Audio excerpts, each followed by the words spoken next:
Hello, everyone. I'm Unbound Sage, and I have two special guests with me today. First, I want to introduce Papa Tez here. He is my fellow explorer. We both achieved 298 stars in the Alpha Wave 3 contest. I will be meeting him in person in Las Vegas. We are both part of the Hive Mind as well. You've probably seen us around doing content, collaborating with other stuff. You've probably also seen us helping people in the chat. And then, the more important person, no offense, Tess, right? But the reason you're probably clicking on the channel, the reason you're probably here at all is we also have Aaron, who is the lead writer for Godforge, correct? Narrative director. Narrative director. I want to use your proper term, right? Yeah, narrative director.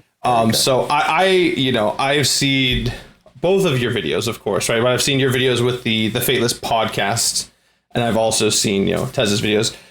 So Tez, is there anything you want people to know about yourself before we get started? Well, the first thing that I just have to point out is the fact that both of you all's beards are so much more glorious than anything that I even have on my face. So I appreciate just being in the middle of these two glorious, beautiful beards. It's amazing. It is quite nice. It is quite nice. Yes, please. You're here to vary it up. Yeah. Guys. You're here to vary it up. We need some variation. That's right. You need a little variation, I'm mixing it up a little bit, Yeah. But yeah, I mean, I'm screen name is Papa Tez. You all can call me Tez. A lot of people call me Tezzy also too. Basically, I am a variety content creator now. Most of the time, you'll find me streaming a little bit on Twitch as I have time. But I just love playing a ton of different games, and I really got into the gacha space. I would say I started off with like the global version of Grand Chase, and then kind of moved into, even before then, Clash of Clans. Like that was like the first like big mobile-ish style game that I played, then Grand Chase, and then I moved into Genshin, and then Raid Shadow Legends. So we now I'm just playing like yeah, exactly.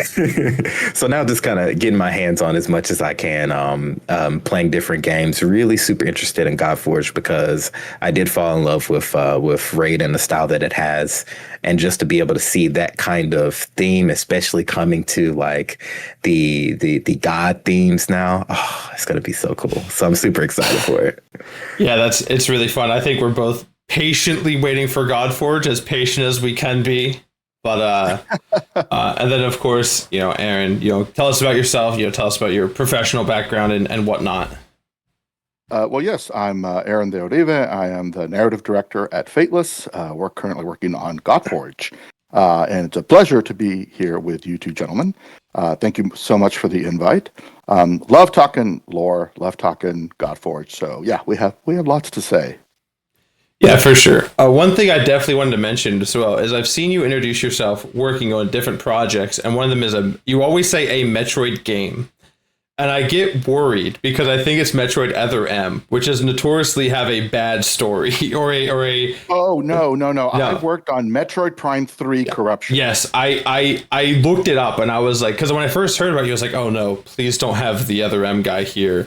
Right, like please, like I'm sure you'll do better. I'm sure there was like creative decisions elsewhere, but please don't let it be the Other M guy. It was someone who didn't understand the source material, right? But Metroid Prime 3 is known for its rich storytelling through environments and logs and such, and that's much more exciting. Great game. It's such a great game. Fun. And that team, by the way, over at Nintendo, they were fantastic. Here, the local studio here, bunch of great guys, very creative, incredibly smart. I've been very fortunate in that respect to have worked with just some of the top talent, I think, in the industry, and I've had just some amazing art directors and lead designers and producers and artists and designers, and I've been so fortunate. It's great. Yeah, I'm a big Metroidvania guy, so when I heard Metroid Prime 3 Corruption story, I was like, oh yeah, this is some good stuff for sure. It's storytelling told through like scan logs and environments as well. So, to tell that well of a story, with that is by awesome. the way, the visionary genius, Mark Pacini, was the lead on that. Okay. And I have greatest admiration for Mark Pacini, and he's a fantastic creator. That's awesome. But we didn't come here to talk about Metroidvanias as much as I'd No, we love did not. to. We're here to talk about Godforge. So, before we get into the juicy questions, right? It's like, how did you become part of the Godforge team, right? It's one of the things that you often hear is that the gaming industry is actually a very small industry, and it's true. It's true. There's especially when you talk about the bigger studios. There's a lot of talent that jumps back and forth between all of them. Everybody knows each other at some point or another. We've all gone. We used to go to E3, right? We've gone to other wonderful meetings and conventions like that, and so we get to meet each other. But so I knew one of the chief creative officer. I had an acquaintance with him, Dan Borth, through several projects prior to this one. We first met. We were both working on Star Wars Galaxies. He still is an amazing artist, wonderful guy. I have so much love for him. I over the years, I went to work for him for a little while when he had Redfly Studios. He was the head of that. Worked for him again. We had I forget what the second studio was called, but I worked with him there. And that's also where I met Joel, who's just again a wonderful lead designer. And so when Fateless was looking around to sort of staff up and to try to bring more people in, they were looking at somebody who had cinematic writing experience and writing scripts and characters and dialogue. And so I believe it was Joel, probably Joel or Dan or both, that mentioned to Sham, like, hey, we know somebody, he's a writer, he's good. I think he'd be good for this project. He loves mythology. And so that led to a conversation with Sham. And so Shem and I talked, and I told him what my interests were, and he told me about Godforge. I knew, by the way, at that point, I knew nothing about Godforge. And so he's describing the game, and I'm going, holy cow, this game was made for me.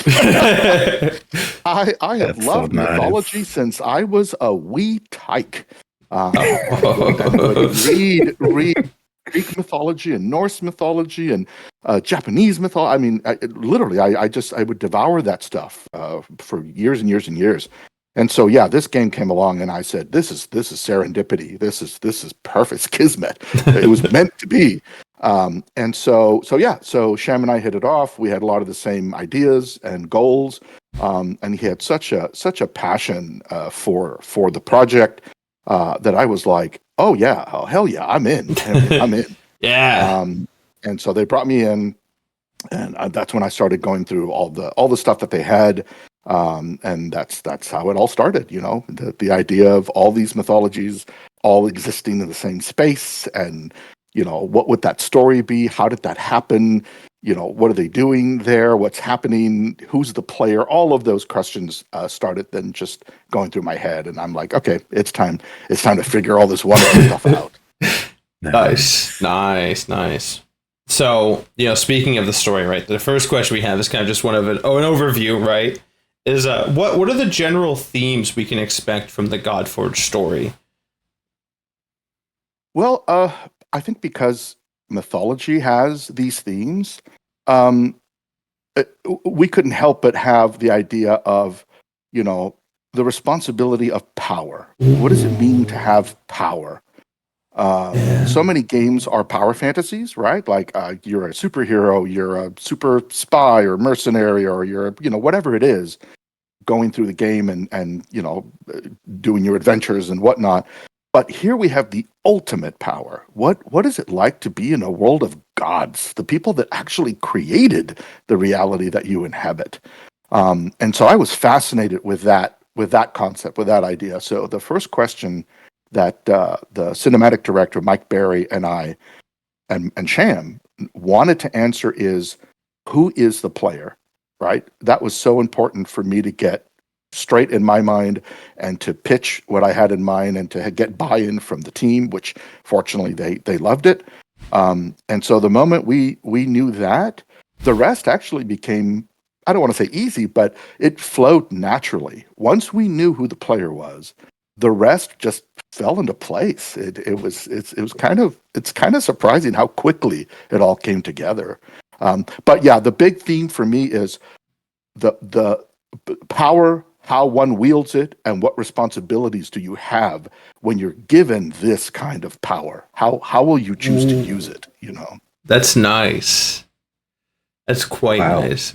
Like kind of like the consequences of power, right? Yeah. Ooh. Yeah. I mean, my head is turning, and I want to ask you questions I know you possibly couldn't answer. Oh man! I'm going to give you the first leak Ooh. of this podcast. Here's Oh. the first thing. There's been Tidbits. speculations on who the player is, who the player is serving. You know, they kind of know what their function is to bring balance. But you know, Adam has a video where he's like, "I think it's order, and I think they're fighting chaos." Well, I'm here to tell you. Here's the deal. Here's the deal. Write In this Write this down. universe, there are 3 primal powers. These are the 3 beings from which all reality springs. And they are destiny, order, and chaos. And the Scion serves destiny. Not order, not chaos, but destiny. That said, all 3 primal powers are trying to influence the Scion to sort of lure the Scion more over to their side. So there is going to be influence from order. There is going to be influence from chaos. And of course, there's always influence from destiny. But the Scions are Scions of fate. That is who created them. That is where they sprang into being. And their goal now is to bring balance to the world. I think of the cinematic where it says the strings of fate like kind of save the shattering, right? So this is the new one we just heard about, the destiny. Like it sounds like they're kind of like the ones who originally saved the world, right? That is correct. Oh, that's correct. We got. Okay. Look at you. Look at you. There has been a primal war that has been happening since the beginning of time. Ooh. And that primal war has mainly been the struggle between order and chaos, the yin and yang of the universe. And it is because of that war that the shattering happened. And so Destiny reached out with the strands of fate to bring everything back together before it could be completely lost into oblivion. So Destiny does very much bring all of reality back together, but it's a tenuous thing. It's not perfectly rebuilt, right? Yeah. The skies are shifting. The earth is like shifting sand. Sometimes it's one land, sometimes it's another. So yeah. That's basically the idea. Is that Destiny knows there's a lot of work that needs to be done. And that's why she had to create something, right? She knew she was dealing with gods. So she had to create something that was the equal of the gods. And so when you see in the cinematic where she says, "Awaken, for your task is at hand," and the eyes appear, that's the Scion. So, she's waking the Scion up. So Destiny is the narrator of that piece of it. Oh, man. Correct. Oh, dude, the lore. It makes the rest of my questions look awful. I'm like, my brain is rewriting everything that I even thought of right now. I've only watched like a little bit of Adam's video, and I've been trying to stay, I've been watching like the official podcast. I haven't quite caught up yet. And I'm just like, oh man, this changes everything. And I can't wait to hear what everybody has to say now that they go, wait, what? Oh man, I'm gonna definitely have to ping Adam in this video. Like, Adam, you need to watch this part. Like, you don't watch the rest, just at least watch this part. That's awesome. Hey, what do you have to say? Wow. Do you have anything, Tez? You wanna talk about? Oh my goodness. So, and I guess it is the thought process of just like a single story that we're going to be starting off with, or is there going to be the thought process of is there going to be multiple like arcs or just like little small spans that come off of this? What's kind of the direction that you're thinking there? The plan is definitely for subsequent stories. Okay. But it's almost like we want to do a 2-tier storytelling, right? We want what I'll call we want the sagas of the Scion. This is the mythology. This is the world writ large. But we also want the tales of the inhabitants of this reality. Okay. So what are the gods doing? How are they reacting to everything that's happening? Because when you have literally, what do we have, 250 characters? These people have their own agendas. They have their own desires, their goals. They have powers that they are serving. So once you get all of that into the mix, in addition to what the Scion is trying to do, yeah, you could write an entire universe of TV shows and comic books and everything else with that kind of a setup. So that's what we're going to try to tackle it from that perspective. There's the story of the Scion. That's what the player is directly doing.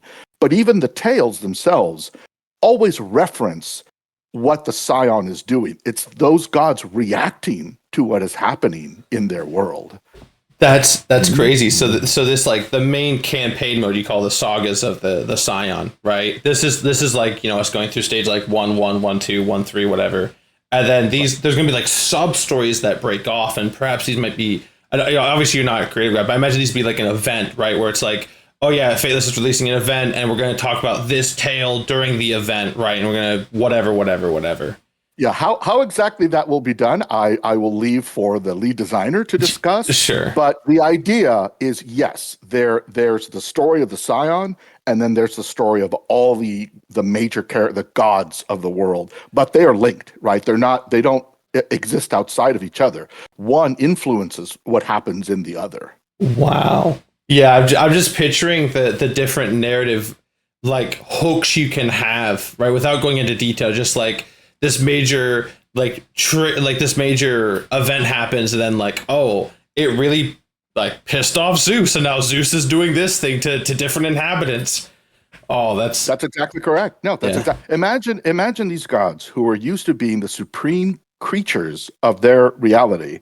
Suddenly, this other figure appears that's just as powerful as they are, can fight on the same level as they can, and they're like, who the hell is that? Yeah, right? They're like, where? How does this person fit into all of this? And so yes, there will be. Somebody mentioned on the lore channel in the Discord. They said, "Oh, maybe there's an enemy that we don't know about that?" And I said, "Oh, the Scion has many enemies." Because imagine just the reactions of exactly what you said. How is Zeus going to react to that? How does Odin react to it? How does Ra react to that? How does all these amazing gods, when they realize they're now in this existence with this entity, unlike anything else that they've ever dealt with?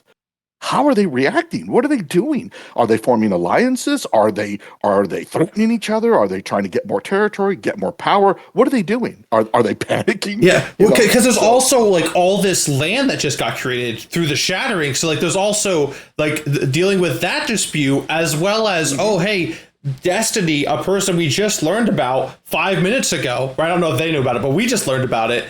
They created this being that is like can kick our butts like alone, that's right? Correct.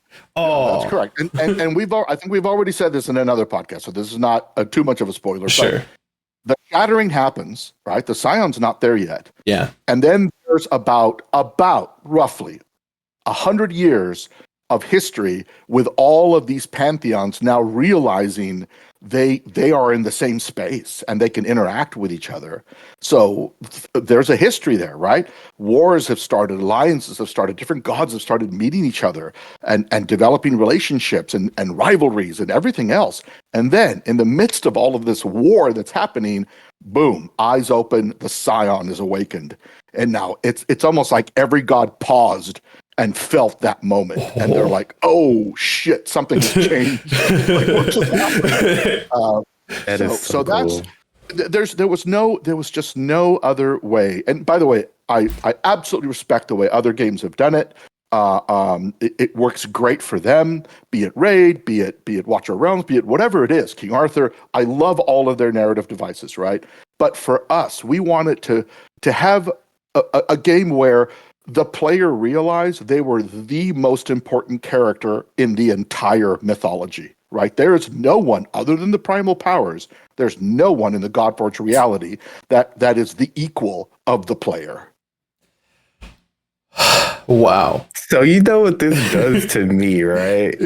So, and this is kind of like in line of like what I was thinking of earlier, right? Because that's something that I find that is missing out of many different games. There are some games that have explored this option and they're bringing it forward, and I absolutely love it. But I will tell you, one of the games to me where it just hit me that you are him at the very beginning of the game was Shadow of Mordor. When I tell you, when I played that game for the very first time and I just realized that I am him. And then right afterwards, when you finish the beginning story campaign and you move into the next campaign, and they're just like, yeah, here's everything else you're supposed to have. And I'm like, oh my gosh.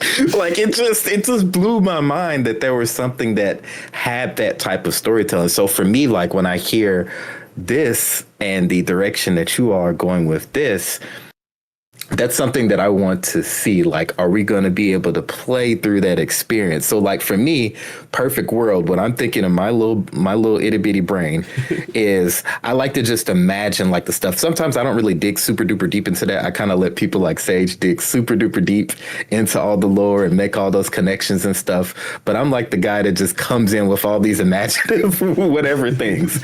So for me, I'm thinking of me as the Scion, as the player, right? And I'm learning all these different things, but I'm thinking of an experience where I'm playing through the game, and as I play through the game, then that's how I start like leveling up, right?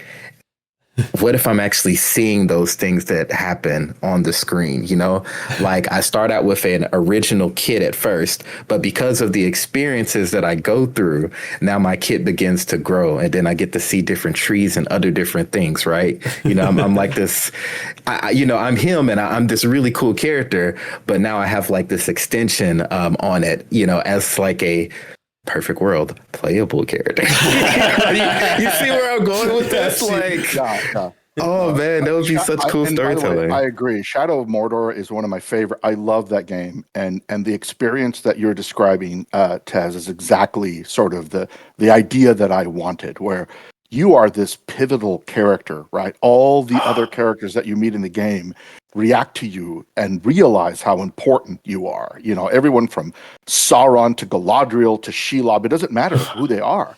They're reacting to you like, hey, you are super important to this story.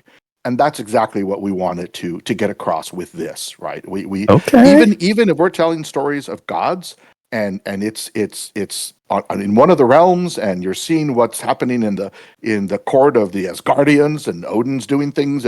They're still always aware of you, of the player. They're talking about you. How are we going to handle this individual? What is this individual? What does this mean for our hierarchy? You know, so always trying to thread it back to the most important person in our game is the player. And so if we can deliver that, then I'll be so happy. Man, that's so cool. A lot of modern days games like to talk about the what is the word? They like to talk about the young hero who like builds himself up to become the guy people talk about, right? But in this world, the coming of age tale, that's the classic one, right? But for this one, this is very much a like, no, you were literally born to do this. Right. And I imagine a lot of the struggles of the player will be, oh, hey, you were born and you have no experience. And I imagine the experiences of dealing with gods will be very different than the usual coming of age tale. Right. It'll be very much of like, yeah, it's going to tell a very different story than we're used to. That's very exciting. Yeah. Well, a game where you're choosing these kinds of characters to fight for you, right? It doesn't make sense that, you know, like in a normal RPG, well, I got my basic sword and my basic, you know, suit of armor. I'm going to go kill some rats and get some experience and gain a level. No, you start out so much more. Like, so how do we tell that story? Because there is progression, right? Yeah. You are recently awakened. You have to learn how to use your power, how to channel that power, the other thing I'm gonna spoil. Man, I'm gonna spoil so many things in this podcast. Oh man. All right. So somebody else has already pointed out, and we have already verified this, that you are not controlling the gods themselves. You are creating an avatar of those gods. So when you have Odin on your team, or Thor, or Zeus, or Ra, or anyone, you have an avatar of that character. And the way you do that is because you have access to a power that, again, no other god does. In the announced trailer, we see Gilgamesh shattering the ether well. That is the source of the fires of creation. When Destiny brought it all back and forged it back together, guess what she forged it into?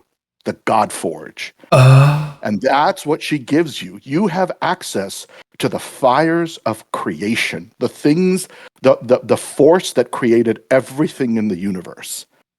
So the Scion is basically given a weapon that no other god has. They can create avatars of those gods. They can create champions that are the equal of Thor and Ra and Isis and Anubis and all these other people, right? So that was another thing that we wanted to do, is rather than like, I've captured this hero or I've convinced this hero to serve me, and you're like, well, then why can you have that hero on your team, but you're fighting that hero also, in the game? Yeah. It's like, that doesn't make sense. And we wanted to make sure that the stories of the gods themselves, we can tell those stories without having the player have to say, well, is my Odin doing that? No. The answer is no.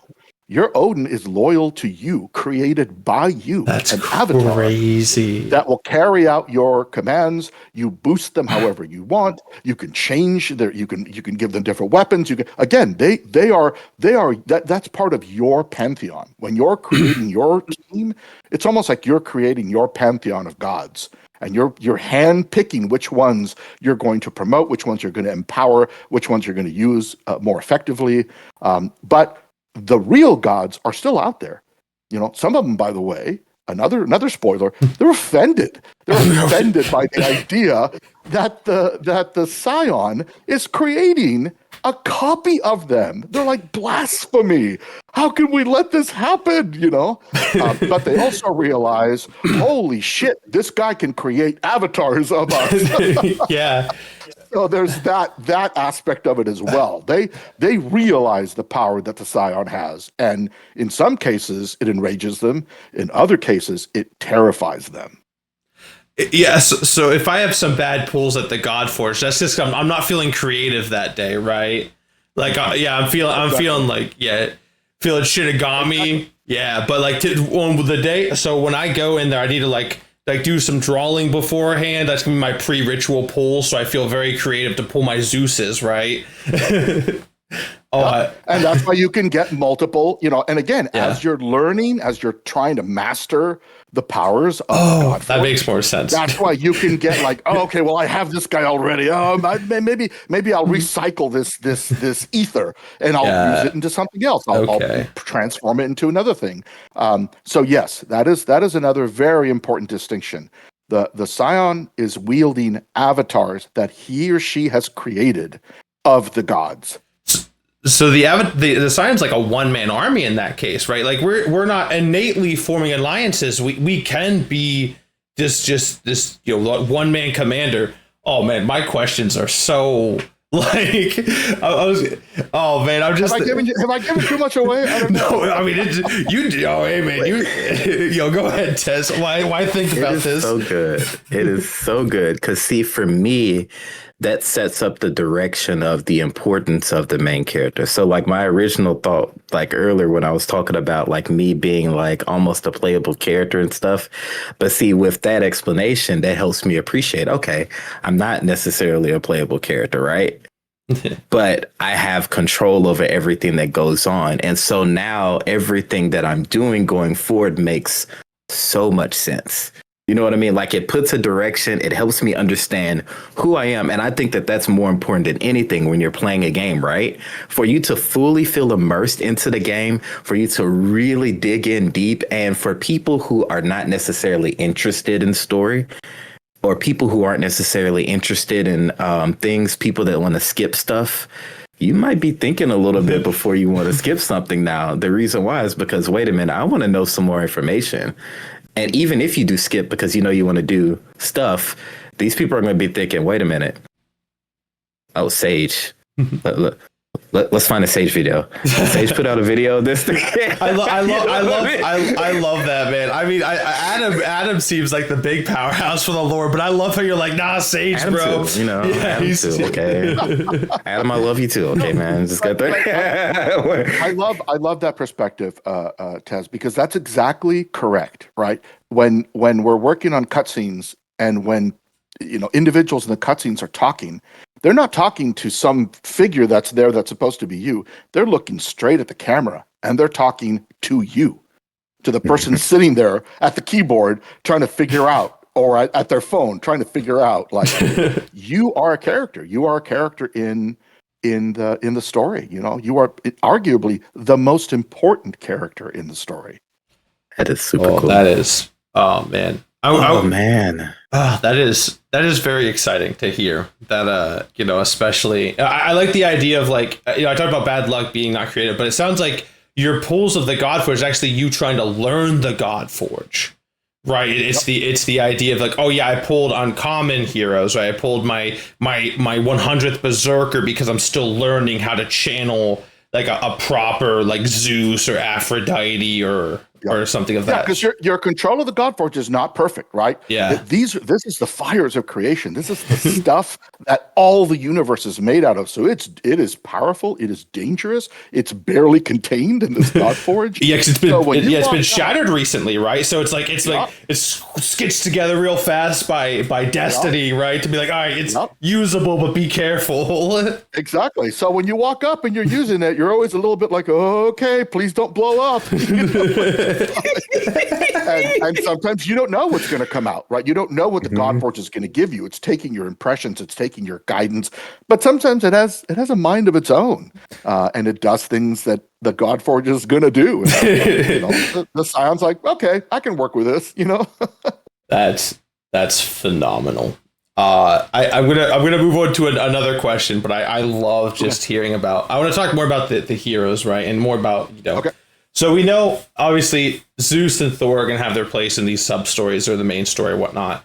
But, we have a lot of characters, like I've researched, like Lady Jacques, who turns out to be this very interesting character, a very, ritualistic character who's very loyal to who she's serving, right? How excited are you to work with these lesser-known heroes? Oh, very, very excited. One of the things that excited me about the pitch when Shan was talking to me about it was the opportunity, right, to teach people who some of these figures are. Everyone knows all the big famous ones, right? We've seen movies and read comics and novels, but like, how much do we know about Huitzilopochtli or Tezcatlipoca or some of these obscure gods that but are no less fascinating, have no less rich history and tales and story and mythology about them. So I'm super excited. And by the way, not a big secret, but I can again say it here. My favorite of the realms is Omeokon. It is the Mesoamerican pantheon. I love Omeokon, and so they're definitely gonna get some love. Those characters, they're thinking. If you read their myths, it's so different from your typical sort of European, Eurocentric. Blood is like the life. It's like it is so different. It is so different, but fascinating. Yeah. Everybody's approach, the Asian approach to gods is different. The European approach, the Slavic approach, the Mesoamerican approach. It is the goal. If all goes well, it is the goal to bring potentially other realms, because the reality is still forming. Like, everything is still coming together. And one of the realms one of the mythologies has to come from Africa. It just absolutely has to. Another amazing source of mythology and legend and folklore. The African myths are some of just the most beautiful myths that are out there, and people know so little about them. So, oh my Lord, I can't wait to bring in, the Yoruban mythology, or take your pick. Africa's this immense continent, And so could you imagine like all the different regions? Northern Africa, that's the Egyptian gods, right? Yeah. But you have Central Africa, you have Southern Africa, Eastern Africa, Western Africa. They're all of these amazing mythologies. So yeah, it's just what a great opportunity, right? Like talk about a fertile ground to just dive in and have all kinds of awesome heroes, monsters, gods, stories. Yeah, it's again when Chan was talking to me about this, my little eyes, I was like an anime character. I was getting little hearts in my eyes. As I was going, "What? You're offering me all of the world's mythologies? Okay." So That- yeah. Oh, cool. Yeah. We in the Hive Mind, we have Fusion is from South Africa. He was born and raised there, and so he was telling us some of these African mythos that he would love to add, and they all sound very interesting, for sure. So I think there's so much, right? There's Polynesian myths that we haven't brought in. There's the entirety of Africa that we haven't brought in. I mean, there's for that matter, one of our QA guy is Finnish. And we have Asgardian, we have Nordic, but we don't have Finnish myths. And the Finns have astounding myths. Tolkien believe it or not, Tolkien was heavily influenced, or you probably already know that, heavily influenced by Finnish mythology. In addition to Norse mythology as well. Sure. But the Saga of the Ring, that's that can be found in Finnish mythology. The relationship between the gods and the mortal heroes and how they interact with each other, that's very much influenced by Finnish mythology. Okay. So yeah, there's it's just, I mean, I want to say that the options are limitless because they seem like they are.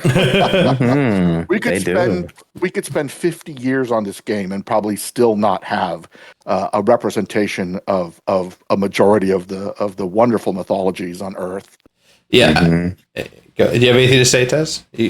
Or you just I was just gonna say, but that's what you want, right? Like you want kind of like that playing field that you can work with, because you have feeling like limitless options that you can bring to the table, that you can fully explore.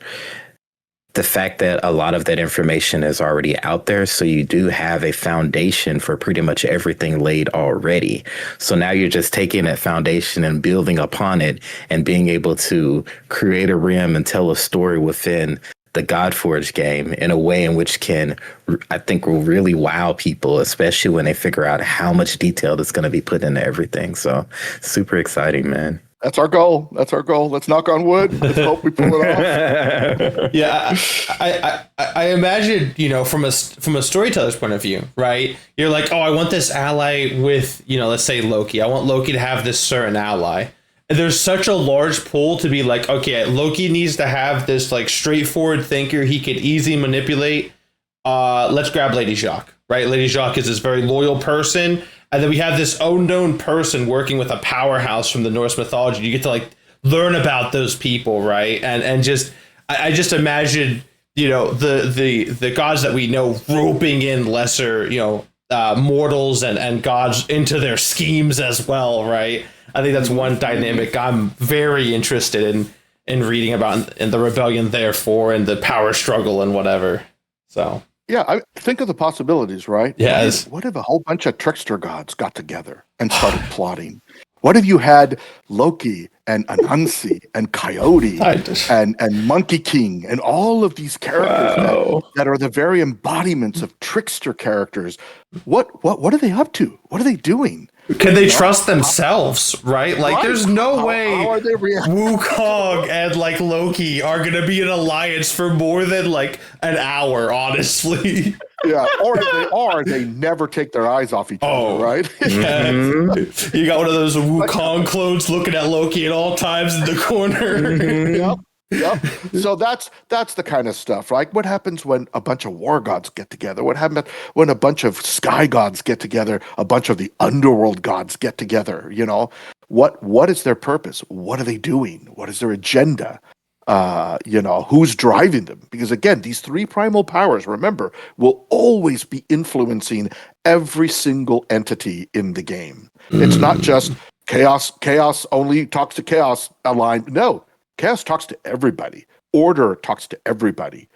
Destiny talks to everybody, and it's in that interplay of these three powers pulling and pushing and trying to see how they can align all of this. Where does it go? Yeah, that's very very exciting. My mind is just like firing off like really cool ideas. I can't wait to see what you and the crew do over there. I do have another question. This is we know there's a 100-year gap about between the Shattering and then the Scion being born. And we also know that the Alpha experience and the Caverns of Chaos happened during this time. I don't remember who I heard it from, but I heard it from someone. Will the Caverns of Chaos play a major role in the story as a backdrop, or was it just something just kind of for the Alpha experience? I believe the concept of them will be there, but this was basically for the Alpha experience, right? We didn't want to like ruin what it would be when the Scion finally awakens and starts interacting with the world, but we wanted to show off the world and the gods and the creatures, the kind of things you're going to encounter. So the Caverns of Chaos became that for us. Here's a cool way to show our gameplay, our characters, our environments. But they don't. It doesn't disappear. Fafnir doesn't go away. Yeah, these things are still part of the world. But now there's just so much more in the world that the players can interact with. Yeah, I kind of imagined the Caverns of Chaos being like a group of mortals like us, like the players, right? We're not Scions at this point. Kind of going down. Me and Papa Tez were the main explorers, and we went down and we found Fafnir. And then now Fafnir's out. Maybe he escapes, and that's why he's part of the main story now.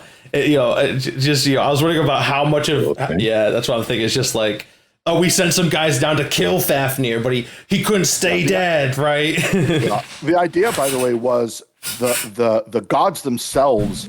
Once Fafnir's lair was discovered, it's filled with relics and treasure. And all of the stuff that the gods are like, we're all warring with each other. We can use some of that loot. We can use those weapons. We can use that power that's in there. And so they were sending people to go into those caverns and to try to claim as much. Yes, they were saying, all right, come on, Sage, Tez, get in there. Get me my stuff. Find every nook and cranny, right? So that was the idea behind that, right? It's not that's the Scion really cool. Doing it. It is the gods themselves saying, all right, we are calling the bravest to come forth and go into the Fafnir's lair and to find really great, amazing. So cool. Wow. So to me, this is something that for me, it hits really, really close at home, because a lot of times what I've seen with games is that there's so much excitement and things around the lore, but it just doesn't really get expressed that well in the actual game. Like, there's so much lore, there's so many cool things that are happening, but it just falls on a lot of deaf ears, especially for other people that are experiencing it. Those who are digging, those explorers, those scions that are thinking about that, they're going to get all that stuff and they're going to tell as many people as possible. But that's something that, and I don't know if you can answer this question or not, but is there a thought process of incorporating as much of the lore and story bits into the actual game so that other people can see? Or is it just kind of going to be that thing that's in the background that's going to be just super cool to know? Yeah, it is an ongoing process, right? So, and always, especially with this style game, my history is not in obviously gacha style hero collectors. It's in role playing games and MMOs and things like that are all about the lore and the story, right? As you go through and do quests, and there's a main storyline and side quests and things. So, I did have to sort of, reorient myself a little bit, like, okay, how am I going to do that? How am I going to give that experience to the gacha game guy? There are challenges. I won't lie, there are challenges, but it is something that we continually explore. Environmental storytelling, themes that are going to go into various sections, in addition to things like cutscenes and characters will pop up and talk to you and that kind of stuff. I mean, of course, we're going to have all that, but to me, environmental storytelling is one of the most beautiful and sublime ways to deliver story. And people think, oh, it's easy, right? Just throw a battlefield in there and there's some environmental storytelling. No, it's actually kind of hard to seamlessly walk into a world and to walk around, and the world itself is telling you a story. Every site you come across, every weapon you find, the games that does this beautifully is not Dark Souls. The same guy that did the Elden Ring? Yes. Elden Ring. Oh my God, Elden Ring. So Yeah. Elden Rings, right? So the creator of Elden Ring reached out to George R.R. Martin and said, "Hey man, help us to develop this world, to make it as rich as you've made, the Game of Thrones world and that sort of thing." And so he went to work, right? The man went to work, and then the game creators worked meticulously to put all of that into when you're fighting a boss. It tells you a story. The weapons that the boss has tells you a story. How the boss fights tells you a story, right? All of that is environmental storytelling. All of it is done through the systems, but it's a never-ending task, right? And fortunately, right, as a live services game, we have years and years to keep iterating on this, to keep improving it. If our systems are limited at launch, how long did it take Raid to get to where Raid is now, right? Yeah. Same thing. Give us time. We will continually work and improve, add more systems, add more story, weave it more seamlessly. Because as you might imagine, a game like this, especially with a team that is small like we are, we're plucky, but we're small. So yeah, it's just a matter of, we have high hopes. We have big plans. We just now need the time and the resources to execute those plans. Wow. Yeah, I think of when you look out in Elden Ring and you see the what is it called? The Erd tree, right off in the distance, right? That giant golden tree. And then you fight Radon, and you've heard he's a shell of his former self because of the sickness, but then you actually fight him, he's still like this ferocious monster despite being plagued for years with this sickness. It just shows his tenacity and stuff. So I look forward to scouring every battlefield, scanning around, be like, oh, what's that mean? What's that mean? What's that mean?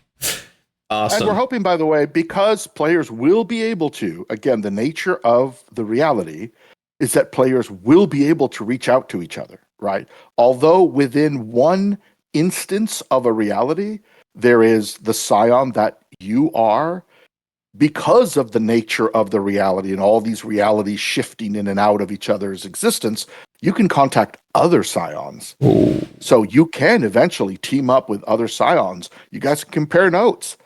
How was it when you fought Thor? Man, I kicked his ass. No problem. Oh God, he whacked me with that hammer over and over and over and over again. So we definitely want that, right? The social aspect of it is very important. Players teaming up with each other is very important. We hope that they will role play, right? Like when they get together and they start interacting with each other, that they're taking their roles as the scions seriously. What happens when 6 scions get together and they start talking and they start comparing notes and they start saying, how are things in your reality? In my reality, they're like this. Well, in my reality, they're, so you never know. So that's another aspect of it, which is very important for gacha games, is the social aspect. We want people to team up. We want people to get online and jump into a pantheon that they create and go out and have a blast. So we want the lore and the mythology to support that idea. I think me and Papa Tez are thinking the same exact thing right now.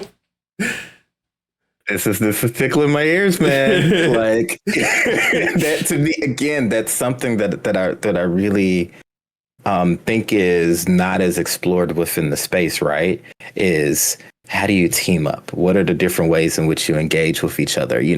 Making the pantheon feel important and not just something that you just click in and dot a couple of I's and T's, do your weekly clan boss, and then that's it. You know what I mean? Like, what's gonna make the pantheon and each of us as scions really feel important? And to me, it's almost like it's bringing in a touch of a D&D-ish almost feel to an extent. Right.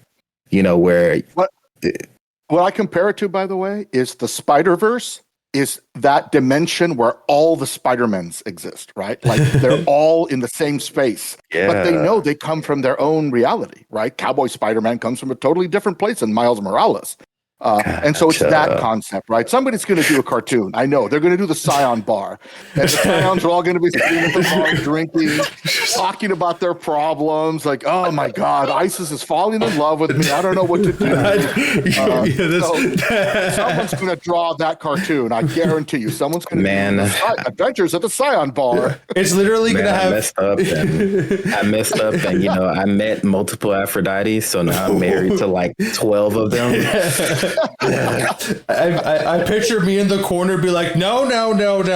You have to have this much attack before you build crit damage. You can't be doing this yet. Like I'm lecturing 12 people in the corner. No wonder Thor's kicking your ass, man.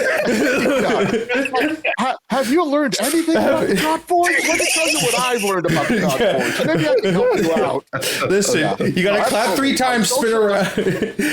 Clap 3 times, spin around, and then just you put your Zeus. There you go. Exactly. No, the social aspect is so important, gents. I'm sure you understand. Like the community is thriving. They love talking to each other, and boy, do we want to take advantage of that in the game. We want them to share a space and to talk about their adventures and to have an opportunity to role play.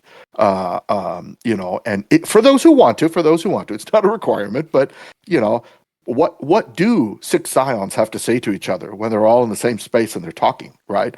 Again, the thing I keep going back to is this. I love them, by the way. The Into the Spider-Verse movies. That the idea of the Spider HQ, the Spider Hub, where they're all there. It's just when I saw that, I was like, oh, this is beautiful, and I have to put this in a game somehow. This is perfect. This is just perfect. So it's that kind of idea, right? Their own realities exist within the greater reality. They are not in the same space, but they can come to a place where they are now in the same space. Oh, that's awesome. Well, we're running a bit low on time here. I've had you for too long. But what I do, you know, do you have anything you want to leave us with before we wrap things up? Anything for us fellow lorehounds? You've already given us so much, so. I have. I'm curious to see what everyone is going to say. I want to see the new speculations. I'm still not going to speculate or give any clues on what the bird is. Right, that's the big one. Is it a crow? Is it a raven? Is it a rook? Is it a grackle? Is it a blackbird? Is it? We don't know. We don't know. We'll have to wait. We'll have to wait and see when the game starts. But no. The thing that I always want to leave, especially the content creators, with is the team really loves your content, right? When you guys have these videos where you're showing the systems, you're showing, you know, the core gameplay, you're focusing on characters and art and lore. We love it. We love it. It shows us that our community cares, that they really are invested in what we're doing, and nothing gives an artist more joy than to know that the people they are creating this art for really love it and appreciate it and can't wait for more. So I encourage all you wonderful content creators like Tez and like Sage, continue your work. The team watches it. We love it. We enjoy it just as much as anybody else does. So yeah, please keep it coming. Oh, that's great. Tez, do you have anything you want to say before we wrap things up? Nah, I mean, honestly, like this just gets me just super excited. Like for me, that's one thing that I love to see, right? Is from you, Aaron, just seeing that passion that you have, right? Because I've already seen it from Sage. And I know there are other players like Aaron and other people who are just and other content creators that are super passionate about the actual lore, the actual story behind the game. So to see that energy matched by you and knowing that I know you're going to put your all into it, that gets me even more excited, because me that's to where I feel like I have my role in, where I'm just like, just drawing like all this, you know, encouragement and joy and stuff from seeing like everything that's going on, and like encouraging these guys like, man, what about this? Have you thought about this? I have not thought about that. Oh yeah, I did think about that. And there's all this that's coming in from that. So for me, it's just super encouraging to see it. And I really appreciate you just taking that time to deep dive in a couple of things and to really just give us a start and understanding of what is this universe? Who is the player? Where are these three different powers that are into play? And what is the role that we will have to play for Godforge itself? So thank you so much. Oh, you're very welcome. I'm so flattered by your words. Thank you so much. They mean the world to us. And please, you guys are our messengers, right? You all are our prophets. You guys are out there and you're talking about this stuff, and nothing makes us happier. So thank you both so much for all the work that you do. Hey, I appreciate it. Thank you so much as well for joining us. I want to thank the Fateless team as well for organizing this for us. You know, I do appreciate you, Aaron. I did buy your book. I haven't started reading it yet. Oh, excellent. I made cash in my brownie points, right? I didn't have time to read it yet, but I plan to.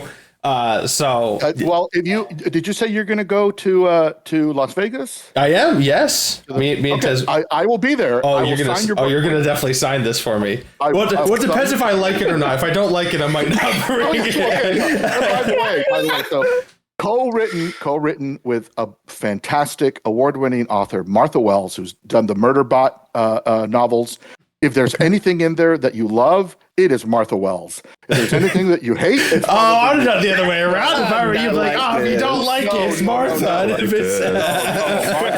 Martha, I love Martha's writing. I've known her for years. I fell in love with her books, starting with Death of a Necromancer. I've read almost everything that she's ever done, and I was so flattered when she agreed to write this with me. No, I have nothing but the highest praise for Martha Wells. But so anyway, thank you for buying it. If we see each other in Vegas, I will definitely sign it for you. For sure. I'll see both of you in Vegas, hopefully. But until next time. You'll be there too as well, Tez? Yep. Yes, sir. I sure will be. Okay. All right. Okay, cool. If he's my fellow explorer, right? We both explored the caverns, and that's our official title. So. And brought home the loot. That's yeah. You make some gods very happy. Both of you make some gods very, very happy. Yeah. Oh man. Well, with that, we're gonna wrap things up here. Thank you for watching the video. Make sure you subscribe to me. Make sure you subscribe to Papa Tez, and make sure you buy the book. I don't know if it actually matters or not, but buy the book. I'm sure it's great. Look forward to I feel bad plugging Tez and not plugging you, so go buy his book. Go play Metroid Prime, Metroid Prime 3, right? Go. But with that, I'll catch you guys later. All right, cool.